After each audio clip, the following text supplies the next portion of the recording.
강원의 오늘을 전합니다. KTN 강원 종합뉴스. 시청자 여러분 안녕하십니까? 강원 종합뉴스 송기택입니다. 8월 둘째 주 강원도 곳곳에 다양한 소식을 전해드리는 이 시간, 오늘도 알찬 소식들로 준비했습니다. 첫 번째 소식입니다. 태백시가 지역 대부분의 학교를 10분 안팎으로 이동할 수 있는 지리적 특성을 활용해 소규모 학교의 한계를 넘어서는 새로운 교육 혁신 모델 구축에 나섭니다. 학교와 학교를 연결하고 지역의 교육, 문화, 체육, 자원까지 하나로 묶는 이른바 태백형 10분 교육 생활권이 핵심입니다. 지난 12일 태백시청에서 강원특별자치도 교육청, 태백교육지원청과 교육혁신 선도지역 지정 운영을 위한 업무 협약을 체결했습니다. 학력인구 감소와 소규모 학교 증가에 대응하면서 학생들에게 보다 다양하고 질 높은 교육 기회를 제공하기 위해 마련된 이번 협약으로 앞으로 새 기간은 소규모 학교 간 연계와 공동교육 과정을 활성화하고 태백의 지역 특성을 반영한 교육 과정 운영과 지속 가능한 지역 교육 협력 체계 구축에 힘을 모을 계획입니다. 특히 주목되는 것은 10분 교육 생활권입니다. 대부분의 학교가 차량으로 10분 내외에 이동할 수 있는 태백시는 이를 활용해 각 학교가 보유한 교육시설과 프로그램, 교원 등 인적 물적 자원을 학교 간 공동으로 활용하는 태백형 교육 혁신 모델을 구축한다는 계획입니다. 두 번째 소식입니다.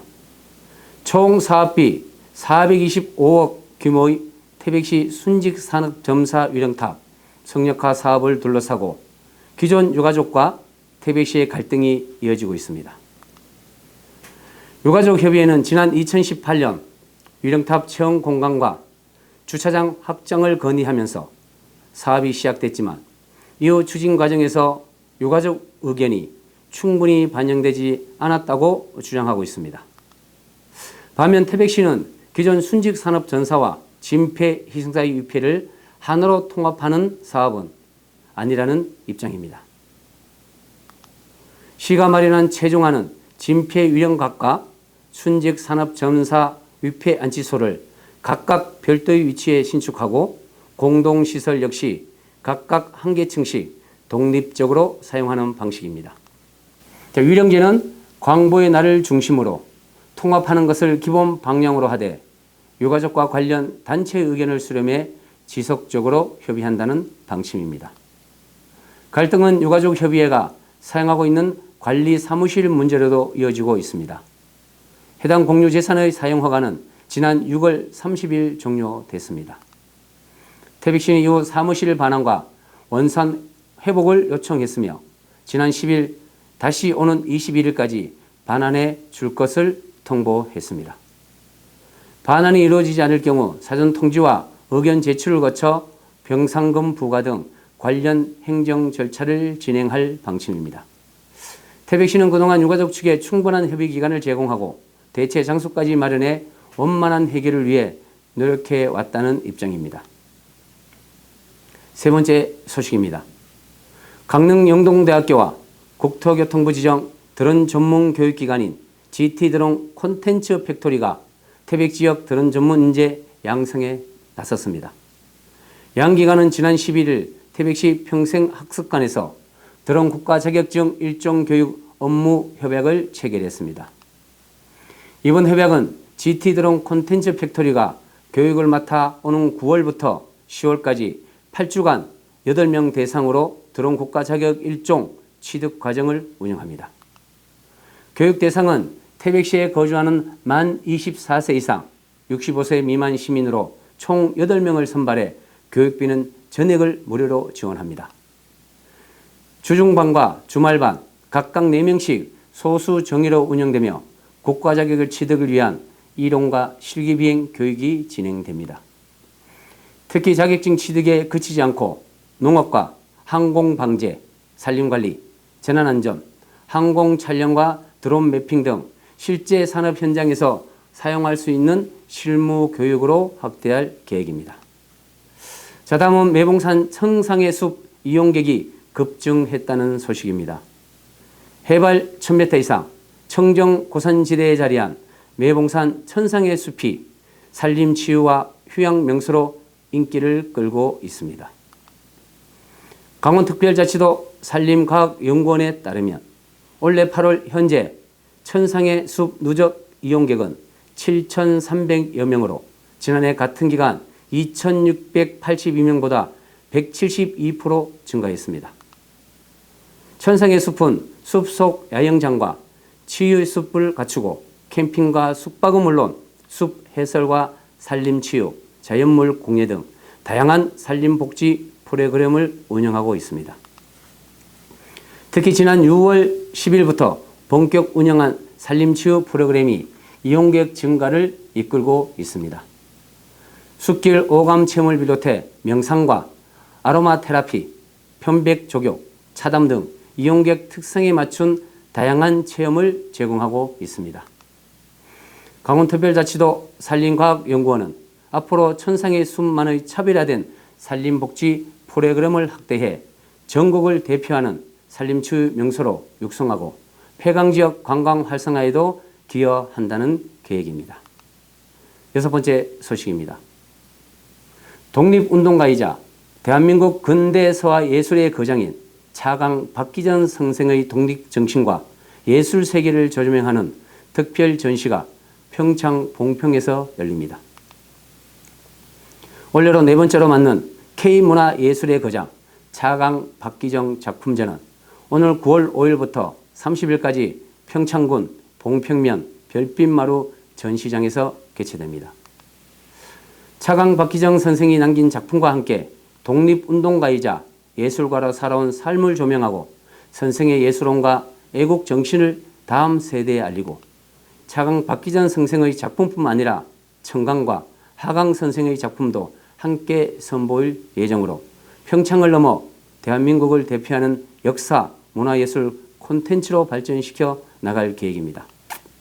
특히 지난해 제3회 전시에 이어 올해도 강원종합뉴스와 김신 웹툰연합회 회장 겸 중부대학교 애니메이션학과 교수가 전시 기획을 주도합니다. 지난 10일에는 평창 봉평에서 정용선 차강 박기정 선양회 회장과 노성진 사무국장, 김신 교수 등 관계자들이 참석한 가운데 성공적인 전시를 위해 실무회의를 열고 전시 관련 의견을 나눴습니다. 마지막으로 사건 사고 소식입니다. 강원 지역에서 경찰의 불송치 처분에 불복해 재검토를 요구하는 이의 신청이 크게 늘고 있습니다. 강원경찰청에 따르면 불송치 처분 이의 신청은 2023년 1257건에서 2024년 1483건, 지난해 1585건으로 2년 사이 26.1% 증가했습니다. 올해도 상반기에는 971건이 접수돼 지난해 전체 건수의 61%를 넘어섰습니다. 최근 3년 6개월 동안 도내에서 접수된 수사관 기피 신청도 357건에 달했습니다. 경찰은 수사의 공정성과 신뢰도를 높이기 위해 경찰관 가족이 연루된 사건을 다른 경찰 관서에 수사하도록 하는 상피제를 시행하고 내부 비리 수사대를 신설하는 등 내부 통제를 강화할 방침입니다. 하지만 형사사법체계 변화와 사건 증가에 대응하기 위해서는 제도 개선뿐 아니라 전문 수사 인력 확충과 체계적인 법률 교육 강화가 필요하다는 지적도 나오고 있습니다. 특히 강원 지역에서는 향후 보안 수사나 재수사 과정에서 피해자의 시간과 비용 부담을 줄일 수 있는 대책도 과제로 꼽힙니다. 경찰 수사에 대한 이의 신청이 해마다 증가하면서 수사 전문성과 공정성, 국민 신뢰를 어떻게 높일 것인지가 중요한 과제로 떠오르고 있습니다. 올해 강원 지역에서 후면 무인 카메라에 적발된 이륜차 교통법규 위반이 4,000건을 넘었습니다. 강원경찰청에 따르면 올해 1월부터 7월 말까지 적발된 이륜차 교통법규 위반은 모두 4,274건입니다. 이 가운데 과속이 3,755건, 87.9%로 대부분을 차지했고 신호위반은 476건, 안전모 미착용 43건으로 나타났습니다. 후면 무인 단속 카메라는 이륜차가 단속 지점을 통과한 뒤 후면 변호판을 촬영하는 방식으로 기존 전면 카메라로 단속하기 어려웠던 이륜차의 과속과 신호위반 등을 적발할 수 있습니다. 특히 인공지능 AI 영상 분석 기술을 활용해 안전모 미착용 여부도 판독할 수 있습니다. 현재 강원경찰청은 춘천과 원주, 강릉, 속초, 인제, 고성 등 주요 교차로와 간선도로를 중심으로 후면 무인 단속 카메라 48대를 운영하고 있습니다. 경찰은 앞으로 교통사고 위험 지역을 중심으로 단속 카메라 설치를 확대할 계획입니다. 한 주 동안 강원 곳곳에서 있었던 주요 소식들을 함께 전해드렸습니다. 강원종합뉴스는 앞으로도 지역의 현장의 목소리를 놓치지 않고 사실과 균형을 바탕으로 강원의 오늘과 내일을 전달하겠습니다. 그리고 앞으로 많은 제보 부탁드리겠습니다. 이상 8월 둘째 주 주간 강원종합뉴스를 마칩니다. 시청해주신 여러분 감사합니다.